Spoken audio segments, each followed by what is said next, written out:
Hi friends, तो आज हम लोग क्लास 12 का प्रश्नावली 5.3 को देखने वाले हैं। लेकिन उससे पहले जो आपका प्रश्नावली 5.3 है, इसको इसके बारे में जानना बहुत ज़रूरी है कि आखिर ये हमारा जो एक्सरसाइज 5.3 है कैसे बनेगा। ये इंग्लिश मीडियम का बुक है, घबराए नहीं, हम हिंदी मीडियम में ही पढ़ाएंगे आप लोग को। मेरे पास हिंदी मीडियम का बुक नहीं था, फिर भी कोशिश किया कि चलो इसी बुक से मदद से, अभी हमारे पास नहीं है तो क्या हुआ, हम इंग्लिश मीडियम का बुक से भी आप लोगों को हिंदी मीडियम में पढ़ा सकते हैं, कोई दिक्कत नहीं है। ठीक है, हमें तो पता है सब, आप लोगों को भले ही पता न रहे। तो एक्सरसाइज 5.3 जो है, प्रश्नावली 5.3 है, इसको कैसे बनाना है इसके बारे में सीखना बहुत ज़रूरी है। इसका कंसेप्ट क्या कहता है, इसका फार्मूला कौन कौन सा यूज होगा, ये कैसे सॉल्व किया जाता है, इसके बारे में सिखाने वाले हैं। वीडियो को अंत तक देखिएगा, अच्छे से वीडियो देख लेते हैं तो आपका फिर एक्सरसाइज 5.3 बहुत इजी तरीके से सॉल्व हो जाता है। देखिए, सबसे पहले जो कंसेप्ट आता है, कंसेप्ट की बारी आता है, यहाँ से स्टार्ट होता है। एक कंसेप्ट है जो स्पष्ट फलनों का अवकलन, जिसको इंग्लिश में डेरिवेटिव ऑफ इम्प्लिसिट फंक्शन बोलते हैं।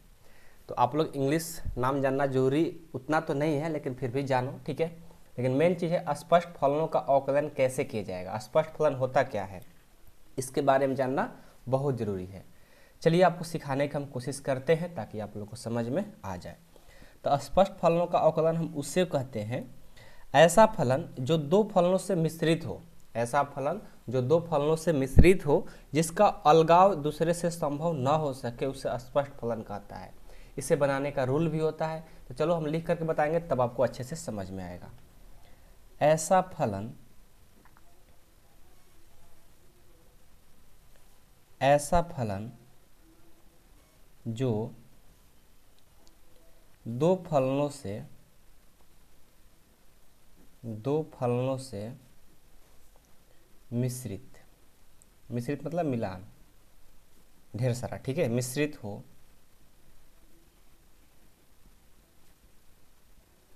जिसका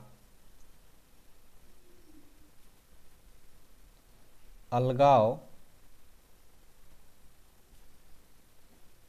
दूसरे से संभव न हो, उसे स्पष्ट फलन, स्पष्ट फलन नहीं, फलन नहीं, फलन, स्पष्ट फलन कहा जाता है, ठीक है। तो इसे बनाने का रूल क्या है, इसको बनाने के लिए 3 रूल। नंबर 1, जो दिया रहेगा जिस क्वेश्चन में, अभी क्वेश्चन भी प्रैक्टिस करवाएंगे, आपको समझ में आएगा। जो दिया रहेगा उससे लिख लेते हैं, उसे क्या करते हैं, लिख लेते हैं, उसे लिख लेते हैं। नंबर 2, x के सापेक्ष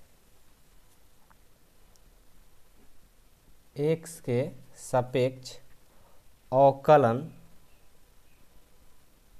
x के सापेक्ष अवकलन दोनों तरफ कर लेंगे। क्या कर लेंगे, दोनों तरफ अवकलन कर लेंगे। तीसरा है कि दोनों तरफ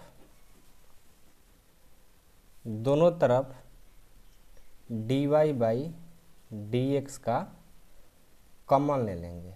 क्या कर लेंगे, कॉमन लेंगे।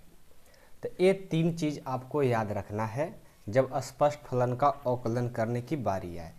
जैसे इसमें आपका एग्जाम्पल से हम बताते हैं आपको, इसमें इसी में एग्जाम्पल दिया गया है, कहीं और जाने की ज़रूरत नहीं है, ठीक है। तो आइए यहाँ से आपका एग्जाम्पल, यहाँ देखो, एग्जाम्पल नंबर 24 कि बताना है कि dy बाई डी एक्स निकालना है जब x माइनस वाई बराबर पाई है। इंग्लिश में लिखा है लेकिन आपको हिंदी में बताएंगे। फाइंड मतलब निकालना होता है, ठीक है, कोई बड़ी चीज़ नहीं है, इंग्लिश हिंदी। तो पहला क्वेश्चन बनता है, रेड पेन से लिख लेते हैं, ठीक है, थोड़ा आप लोग को दिखे। फर्स्ट क्वेश्चन है, dy बाई डी एक्स निकालना है यदि x माइनस वाई बराबर पाई है, तो dy बाई डी एक्स आपको बताना है। dy बाई डी एक्स बराबर क्या होगा, एक क्वेश्चन है। तो सबसे पहले क्या करेंगे, एक्स माइनस वाई बराबर पाई है, तो हम आपको सबसे पहले क्या किए हैं, देखो हल ऐसे लिख लेंगे, हल लिख करके अब बनाएंगे। सबसे पहले आपको बताए हैं कि जो दिया रहेगा उससे लिख लेते हैं। फर्स्ट काम क्या है, जो दिया है उसको लिख लो, एक्स माइनस वाई बराबर पाई दिया है तो पाई लिख लिए। दूसरा नंबर पे क्या करना है, एक्स के सापेक्ष अवकलन दोनों तरफ करेंगे। क्या लिखेंगे, एक्स के, ये लिखना बहुत जरूरी है, एक्स के सापेक्ष अवकलन दोनों तरफ करने पर, दोनों तरफ करने पर क्या हो जाएगा, दोनों तरफ अवकलन करिए तो डी एक्स में लगा देंगे, d x by d x minus y में हो जाएगा d y by d x. अब पाई है तो d pi by d x, सब में क्या कर दिए, डी लगा दिए। अब देखो d x by d x कितना, दोनों कट जाएगा तो 1 हो जाएगा, minus d y by d x, तो d y by d x ही रहेगा। अब देखो यहाँ पाई है, पाई क्या होता है, पाई का वैल्यू होता है 180, तो 180 क्या होता है, कांस्टेंट। तो कांस्टेंट, किसी भी कांस्टेंट का जब अवकलन करेंगे उसका वैल्यू 0 होता है, तो ये हो गया 0। अब देखो minus d y by d x बराबर में ये प्लस इधर जाएगा तो 0 माइनस 1 हो गया, यानी minus d y by d x बराबर 0 में से -1 जाएगा -1, माइनस माइनस कट गया तो d y by d x बराबर आपका 1 हो गया। ये हो गया आंसर। आई होप कि आप लोग को समझ में आया होगा। ठीक है, अभी आपको एक चीज़ ये बताए हैं लास्ट में कि x के दोनों तरफ d y by d x common लेने के लिए, तो कॉमन कि जब दो d y by d x आएगा तब कॉमन की बात आएगी। अभी आपको आगे क्वेश्चन मिलेगा तो आपको बताया जाएगा। ठीक है, ये था नंबर 24 एग्जाम्पल नंबर। अब एग्जाम्पल नंबर 25 को भी देख लिया जाए। ठीक है, उसके बाद हम एक और नेक्स्ट टॉपिक भी पढ़ेंगे, उसको भी आप लोग को समझाने की कोशिश हमारा 100% रहेगा। ठीक है, दूसरा क्वेश्चन देखो 25 नंबर एग्जाम्पल। ये d y by d x निकालना है जब y प्लस साइन वाई बराबर कॉस एक्स दिया है। ठीक है, ये क्वेश्चन है, तो बोला है आपको कि d y by d x बताइए भैया क्या होगा, d y by d x क्या होगा। सबसे पहले क्या बोले हैं कि जो दिया रहेगा, हल लिख करके जो दिया रहेगा उसको लिख लो, y प्लस साइन वाई बराबर कॉस एक्स। इसको क्या करेंगे, x के सापेक्ष अवकलन कर देंगे, x के सापेक्ष अवकलन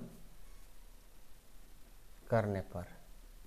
ठीक है, x के सापेक्ष अवकलन करने पर क्या हो जाएगा, लगा देंगे d y by d x plus sine y है ना, ये साइन वाई है तो साइन वाई में डी लगा दीजिए, तो डी साइन वाई हो गया। लेकिन बेस क्या बन रहा है, वाई, क्योंकि एक्स रहता तो इसको आगे नहीं करते, क्योंकि एक्स के सापेक्ष कर रहे हैं ना, यहाँ वाई है तो वाई को उठा कर लाएंगे नीचे, और फिर डी वाई को भी कर देंगे d y by d x बराबर, फिर कॉस में डी लगा देंगे तो d cos x by d x. D y by d x तो d y by d x ही रहेगा, प्लस साइन वाई है, साइन वाई का क्या हो जाएगा कॉस वाई, और d y by d x. Cos x का क्या हो जाएगा माइनस साइन एक्स। अब क्या करेंगे, अब देखिए, अब ध्यान थोड़ा सा दीजिएगा। अब यहाँ से हम क्या करते हैं, यहाँ भी d y by d x है, यहाँ भी d y by d x है, दो जगह है ना, तो दो यहाँ d y by d x into में d y by d x, ये दोनों में क्या करेंगे कॉमन निकाल लेंगे। तो d y by d x हमने क्या किया, कॉमन निकाल लिया, तो यहाँ पर क्या बच जाएगा 1, और यहाँ तो कॉमन ले लिए तो बच गया कॉस वाई बराबर में माइनस साइन एक्स।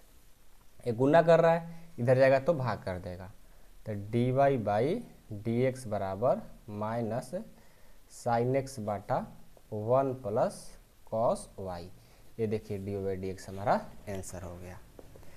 तो इस तरीक़ा से इस क्वेश्चन को सॉल्व किया जाता है। ठीक है बहुत इजी है, लेकिन आपको ध्यान से इसको सॉल्व करना होगा तभी समझ में बातें आती है। ठीक है, बहुत इजी है। इसमें और क्वेश्चन है और देखते हैं। ये तो 25 था, 25 नंबर को हम लोग सॉल्व कर लिए। 26 है, लेकिन derivative of inverse trigonometric function, तो इन्वर्स ट्रिग्नोमेट्रिक फंक्शन प्रतिलोम त्रिकोणमितीय फलन के बारे में भी आपको पढ़ना जरूरी है, तभी समझ में आएगा। आइए उस टॉपिक को भी पढ़ लेते हैं। इस टॉपिक या नेक्स्ट टॉपिक का नाम है, इसी में 2 टॉपिक पढ़ना है। दूसरा टॉपिक है कि प्रतिलोम त्रिकोणमितीय फलनों का अवकलन, derivative of inverse trigonometric function, ये पढ़ना बहुत जरूरी है। एक कंसेप्ट क्या कहता है, एक कंसेप्ट कहता है कि प्रतिलोम त्रिकोणमितीय फलन संतत होता है, पहले से वो संतत दिया रहता है, ठीक है, परंतु हम इसे प्रमाणित नहीं करेंगे। अब हम इन फलनों को अवकलन ज्ञात करने के लिए एक श्रृंखला रूल को पालन करेंगे और उसी की मदद से इसको क्या करते हैं, सॉल्व करते हैं। तो पहले इसका परिभाषा समझिए, जो बात बोले हैं वही लिख देते हैं एक बार, ताकि आपको समझ में रहे, आपको याद रहे, आप नोट्स बना लें। प्रतिलोम त्रिकोणमितीय, प्रतिलोम त्रिकोणमितीय फलन क्या होता है, संतत होता है, फलन संतत होता है। क्या होता है, संतत होता है, परंतु हम इसे प्रमाणित नहीं करेंगे, प्रमाणित नहीं करेंगे। अब हम इन फलनों को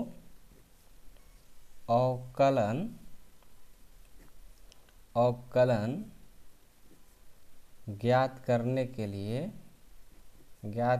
के लिए क्या करेंगे, श्रृंखला नियम का पालन करेंगे, नियम का पालन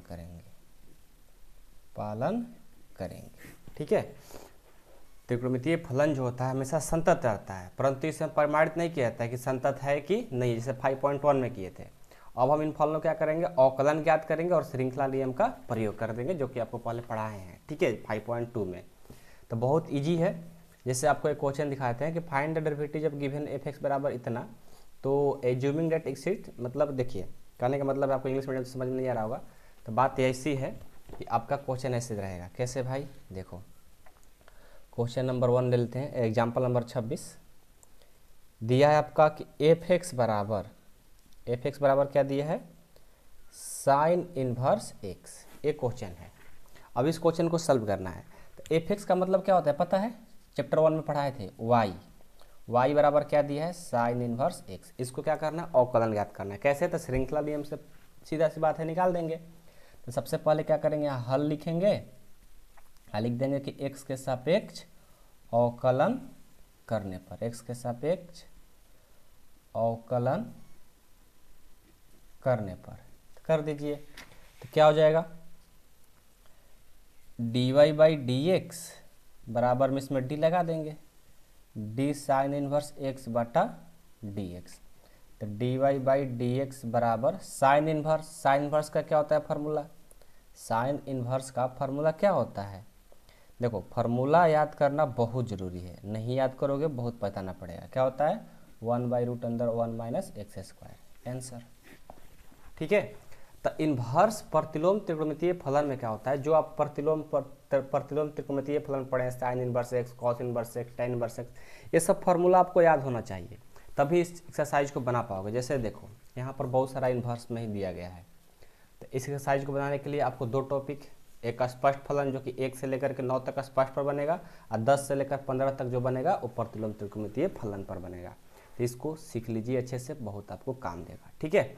अब नेक्स्ट वीडियो में एक इसमें और 27 नंबर एग्जाम्पल है, जो कि आप लोग भी बना सकते हो खुद से भी। अब नेक्स्ट वीडियो में 5.3 को हम अच्छे से सॉल्व करेंगे, ताकि आपको 100% समझ में कहीं से दिक्कत ना आए, समझ में आ जाए, ठीक है। चलिए आज की वीडियो को समाप्त करते हैं, मिलते हैं हम नेक्स्ट वीडियो में।